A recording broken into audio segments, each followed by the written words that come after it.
Ayan, good evening po sa ating lahat. Ay, gagawa na naman tayo ng ating panghilot ng ating mga kasukasuhan o masakit na paa, masakit na muscle. Ito po ay avocado mga sisilap at ito ay olive oil. Ito ay naubos ko na. Baby oil po nung ginamit ko nung una, pero ubos na, ito lang yung natira. Ayan po yung oil ng baby oil. Ayan, ito. Tingnan nyo man po ang pagkaiba ng baby oil at saka olive oil. Ayan. Pwede po kahit anong oil ang gamitin nyo. Oh, kung baka gusto nyo dyan, may mga avocado kayo, try nyo po. Mabisa po ito. Kasi subok ko na. Ginamit ko ito ng almost 3 months. Baby oil ito.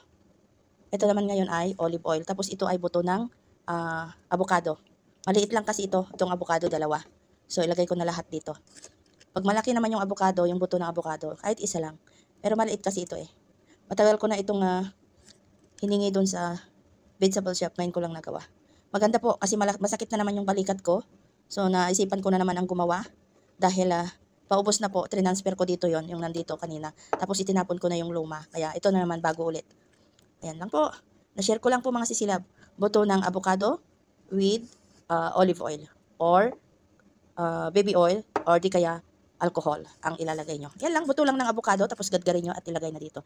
Yan lang po mga sisilab. Na-share ko lang. Ano po, effective talaga. I-try nyo kung gusto nyo. Ayan na mga sisilab ang ating finished product. Ito noong una ang ginawa ko ito.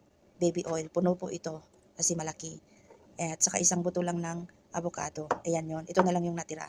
Almost 3 months ko siya ginamit. Ngayon, gumawa ako ng bago. Ayan. So, after 2 to 3 days, pwede na ulit gamitin ito. Ayan. Matagal ko na naman itong gamitin.